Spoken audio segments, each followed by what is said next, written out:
that is interior of the earth. This is the third chapter of the fundamentals of physical geography. Fundamentals of physical geography. ठीक है, fundamentals of physical geography की third chapter, that is interior of the earth. So to know about the interior of the earth, there are different sources. So first one is your direct source. What are the direct sources? And some sources we are getting information to know about the interior of the earth is indirect sources. So first we will go to what are the direct sources. That to know about the earth, we are direct source से we will read about mining and volcanic eruption. ये दो चीजें जिसके through हमें हमारी earth के अंदर क्या है जान सकते हैं. That is directly we get to know about the earth interior. तो first one is your mining. हमें mining करने से हमें बहुत सारे मिनरल्स जमीन के अंदर से मिलता है. हम इंडस्ट्रीज बनाते हैं by using that minerals. Coal mine से हमें जमीन के अंदर से पेट्रोल, डीजल, ये सारी चीजें भी मिलती है.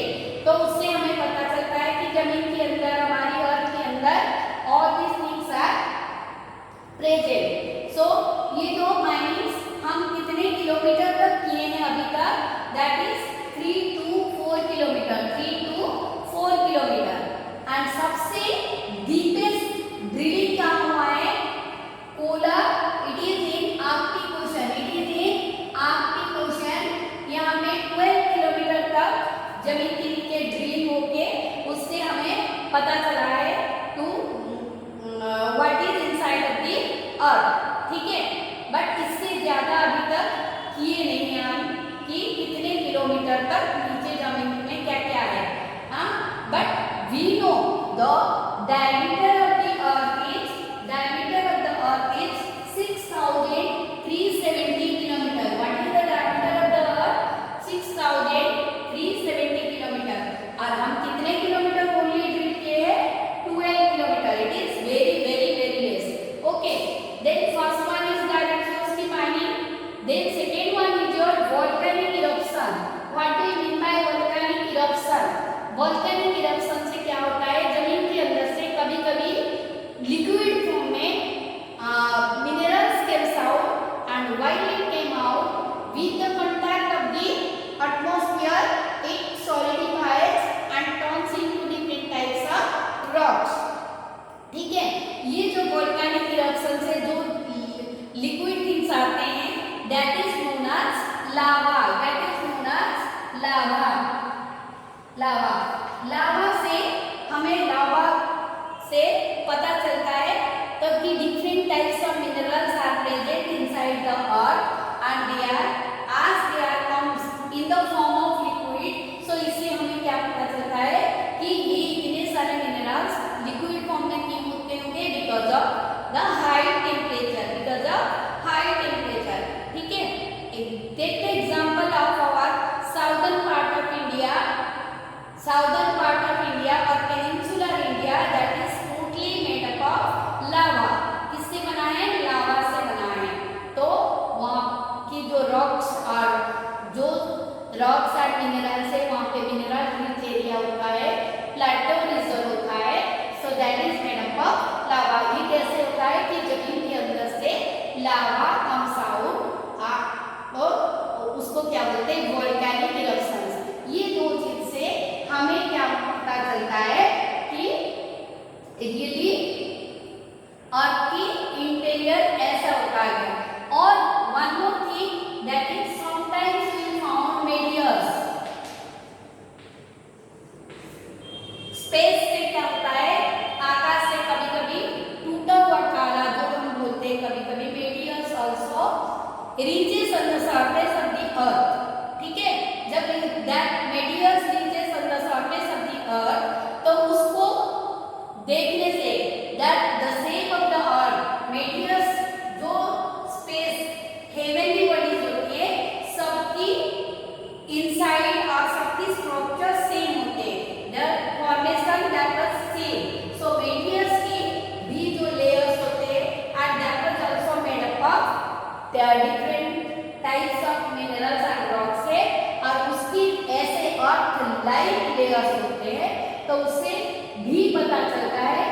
और अर्थ के इंटीरियर में भी ऐसे ऐसे चीज होता होगा। Okay, so this is direct source, this is all about your direct source. Then we will read about indirect sources.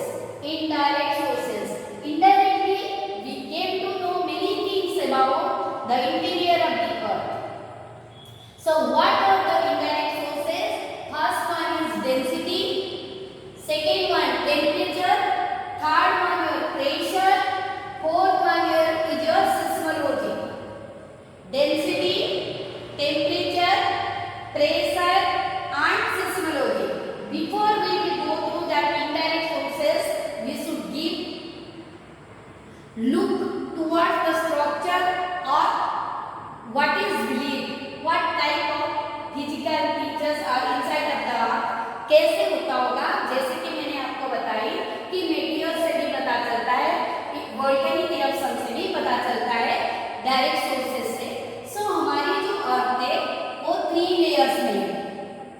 अर्थ की जो अकॉर्डिंग टू इट्स मटेरियल, तो इसको कितने लेयर में डिवाइड किया गया है? 3 लेयर्स में। तो पहली जो परत है, पहला जो लेयर है, उसकी according to its material it is known as sial. फिर सेकेंड की जो लेयर है उसको बोलते हैं सीमा। देन थर्ड जो अंदरूनी जो सबसे ज्यादा ठोस वाली, उसको क्या बोलते हैं? नीफे। सो ये शियल जो है, शियल SiAl silica plus aluminium, silica plus magnesium, nickel plus ferrous. तो ये तीनों चीज से हमारी अर्थ बना है। ये जो शियल है एल्युमिनियम है, तो ये क्या है? लाइटर देन सीमा और silica and magnesium is lighter than nickel and ferrous. तो सबसे डेंसिटी किसकी ज्यादा होता होगा? ये जो सबसे इनर कोर है, ठीक है। तो ये शियल, सीमा और नीफे।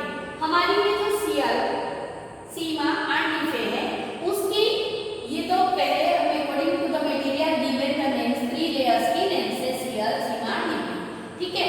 बट ये जो शियल है हम उसको 2 पार्ट्स में डिवाइड करेंगे। हमारी जो जमीन की हम जो ऊपर की परत में रहते, लेयर में रहते, we are living on the surface of the earth, that is also known as crust. उसको क्या बोलते हैं? क्रस्ट, ठीक है। इस लेयर को और क्या बोलते हैं? क्रस्ट। और इस लेयर को क्या बोलते हैं? मेंटल। क्या बोलते हैं बेटा? Mantle. Then the third one, the inner core, that is known as core. तो अर्थ को 3 लेयर में डिवाइड किया गया है, that is crust, mantle and core. Crust, mantle and core. ये जो क्रस्ट, मेंटल और कोर है, ये क्रस्ट में हम ये दोनों चीज फाइंड आउट करते हैं, लैंड भी है एंड ओशन है। हम जहां पे रहते हैं वहां पे लैंड एरिया भी फाइंड आउट होता है एंड ओशन फ्लोर भी होती है। जो लैंड एरिया मेनली, ये लैंड एरिया क्या है? बहुत वेट होती है, उसकी चौड़ाई बहुत ज्यादा होती है। तो हमें कौन सी चीज मिलता है लैंड एरिया में? दोनों, शियल एंड सीमा। शियल एंड सीमा, ये दोनों चीज हमें कहाँ मिलती है? लैंड में।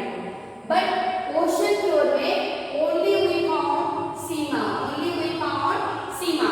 इससे हमें ये पता चलता है कि हमारी जो लैंड एरिया है इन कंपैरिजन टू ओशन में, वो डेप्थ क्या होते हैं? कम होते हैं।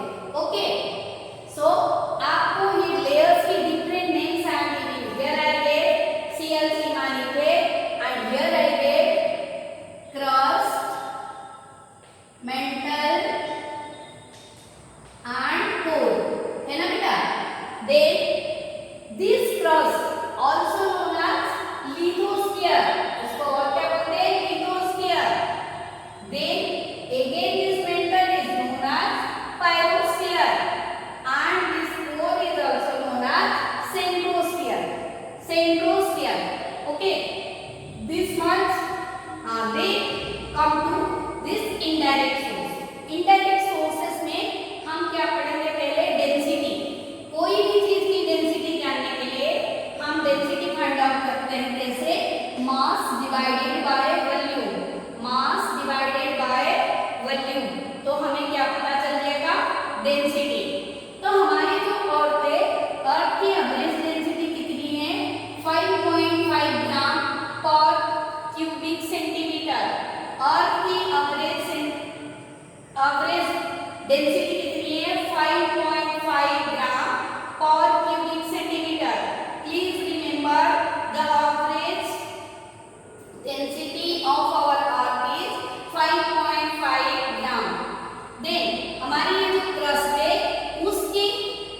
डेंसिटी कितनी है? ये 2.8 to 3.4 gram, 2.8 to 3.4 gram per cubic centimetre. Okay, and जैसे कि इसके तो 2.8 to 3.4, इसके कोर की कितनी है? 11 to 12 gram per cubic centimetre.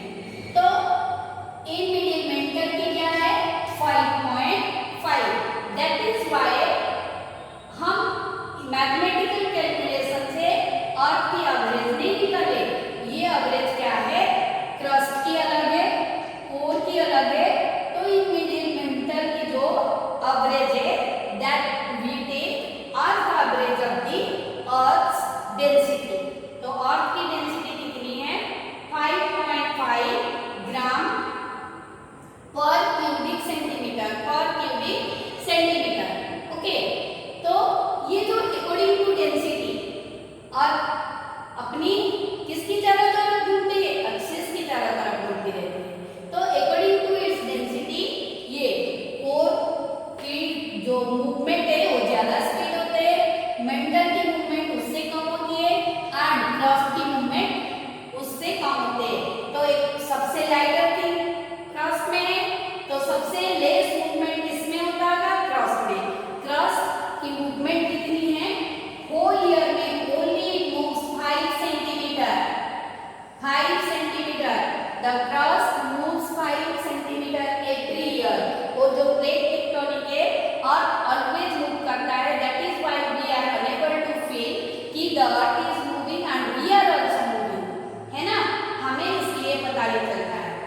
Then I hope you all are able to understand about the density.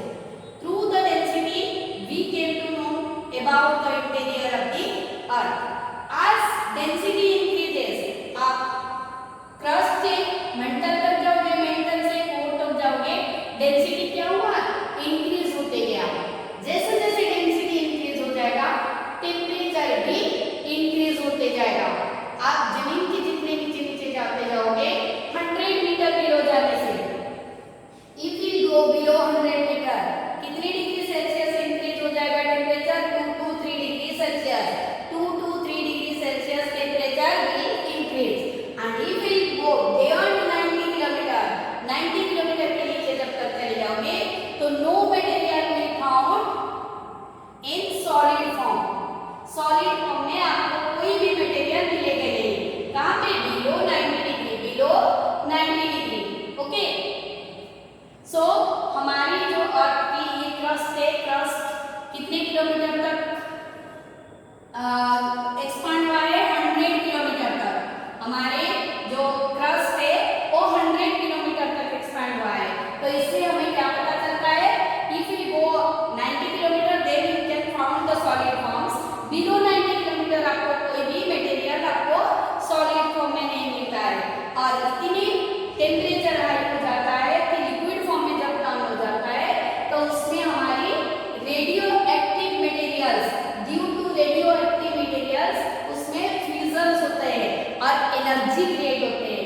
कौन सी एनर्जी क्रिएट होते हैं बेटा? Geothermal energy. कौन सी एनर्जी क्रिएट होती है? Geothermal energy. जियोथर्मल एनर्जी से मतलब अंडरग्राउंड वाटर जो है, अंडरग्राउंड वाटर मीन्स हम जो जमीन को खोद के अंडरग्राउंड वाटर लाते हैं, that is not underground water. Below 90 kilometre जो चले जाते हो, जो वहां पे जो अंडरग्राउंड वाटर मिलता है, फिर वो इतने गर्म हो जाते हैं, वो अंडरग्राउंड वाटर की फॉर्मेशन में नहीं रहता है। वो कौन सी फॉर्म में चेंज हो जाता है? वेपर में। क्या हो जाता है? वेपर। और उस वेपर को कौन सी एनर्जी से टर्न हो जाता है? Geothermal energy. ये 2 टाइप्स में फॉर्मेशन हो जाता है। एक तो वेपर डीगैसिंग के बाहर आ जाता है जमीन के ऊपर, और एक कन्वर्सन। कन्वर्सन क्या होता है कि एक चीज गर्म हुआ, दूसरी चीज को गर्म करा, फिर तीसरे उसके कनेक्टेड चीज को क्या करता है? कन्वर्ट होके गर्म होते जाता है। That is also due to this geothermal energy creates. Okay, so ये कहाँ पे क्रिएट होता है? In between mantle and crust. कौन सी एनर्जी क्रिएट होता है? Geothermal energy. Which energy creates? Geothermal energy. Why geothermal energy?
This is direct source, indirect source, all these layers, everything completed. What is the diameter of the earth? That is 6370 kilometer.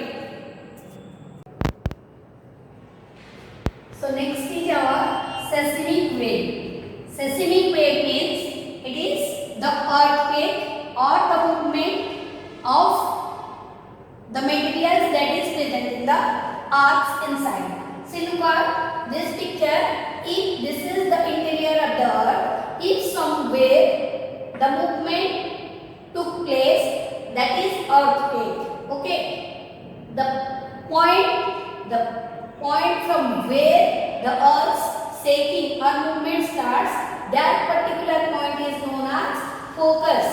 What? Focus.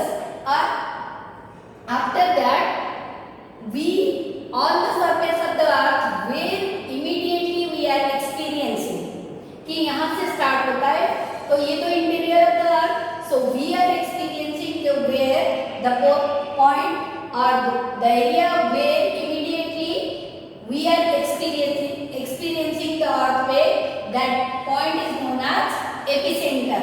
What is that known as? Epicenter. क्या है? Epicenter. Okay, तो focus जहां से create होता है और immediately और near by area of focus is known as epicentre. ये जो फोकस है, ये this is also different types of focuses are there.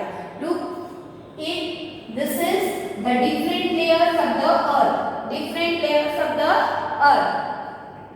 It is the surface, below surface 70 kilometer. This is 70 kilometer. This is 300 kilometer. Then 700 kilometer. Below the surface 70 kilometer. Then 300. Then 700. Below 70 kilometer, if the focus creates in between 70 kilometer, then that focus is known as shallow focus. That focus is known as shallow focus. Okay. In between the depth 70 kilometer ke between, if the earthquake focus creates, then that is known as shallow focus. Whereas if it is below 300 kilometer, if it is below 300 kilometer, then this focus is known as intermediate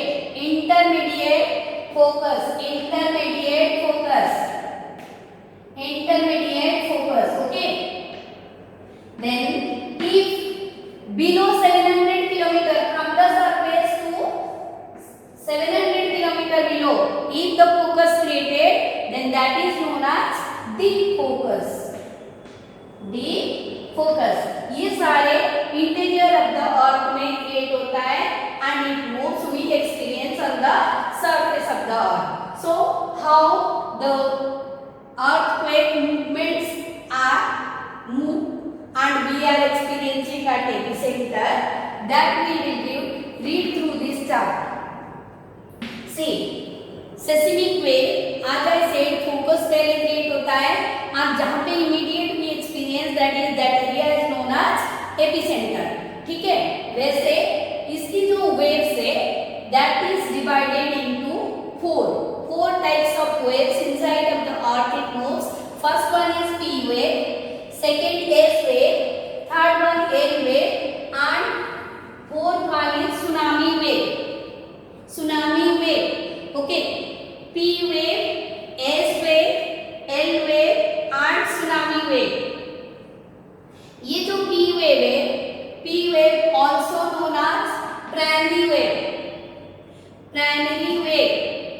And ये कैसे move करता है? लंगिट्यूडनल मतलब एक पूरे straight ऐसे move करते रहता है. ओके, लंगिट्यूडनल लाइन से मूव करता है. Not and it moves like sound जैसे चारों तरफ चले जाता है. It moves like sound and passes through all mediums. What do you mean by all mediums? Means ये solid में भी pass करता है.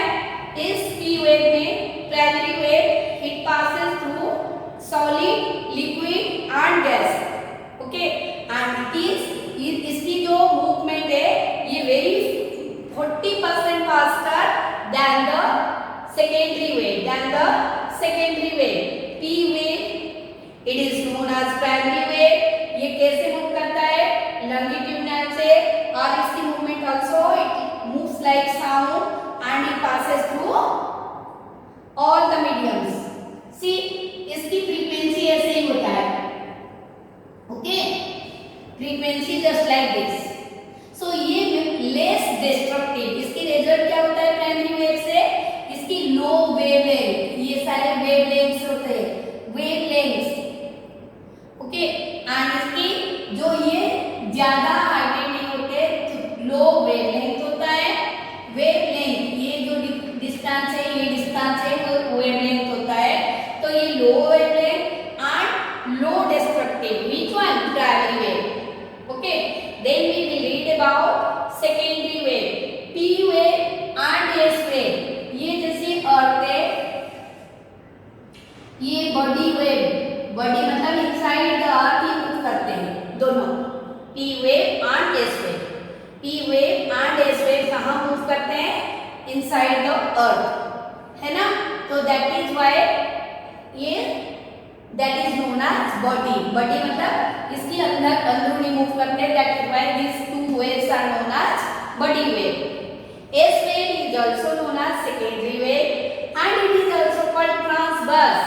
Transverse क्या होता है? If एक ऐसे wave move करता है, but if the wave, जैसे कि मैंने ये बताया आपको, P wave सारे मीडियम में पास करता है, but S wave सारे मीडियम में पास नहीं करता है.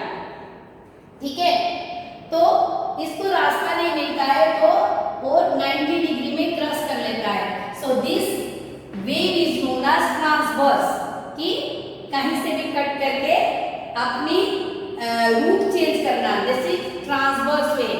Okay, then it moves like light. जैसे स्ट्रेट लाइन से जाता है ये वैसे मूव करता है. And it is not found in core. आज वी से दैट कोर में क्या होता है? It is not found in core. Okay, then what is this? L wave और long wave. It is long wave कैसे क्यों बोला जाता है? Because it is the surface wave. ये सरफेस वेव, सरफेस ऐसे मूव करके पूरे सरफेस को कवर करके वो क्या करता है? जो डिस्ट्रक्शन जहां भी एपिसेंटर जो क्रिएट करता है, that is why it is known as surface wave. ये इनसाइड नहीं जाता है, only moves on the surface and thus low frequency and high waves. इसकी जो ये हाई हो जाता है एंड लो फ्रीक्वेंसी होते हैं एंड ये बहुत डिस्ट्रक्टिव है. ये क्या है? बहुत डिस्ट्रक्टिव है. इसी वेव के लिए, लॉन्ग वेव के लिए हमारी अर्थ के सरफेस में जितने डिस्ट्रक्शन होता है due to this long wave और टर्शियरी वेव. और इसको कौन इन्वेंट करे थे? लॉग. तो इसकी नाम also known as long wave. Okay, so now last one is your tsunami wave. ये जो tsunami wave not found on the land, और आपकी लैंडफॉर्म में कहीं नहीं फाउंड होता है. ये ओशन फ्लोर में we found this wave. That's why only you have to read P wave, S wave, L wave. Okay, over. This is all about your seismic wave.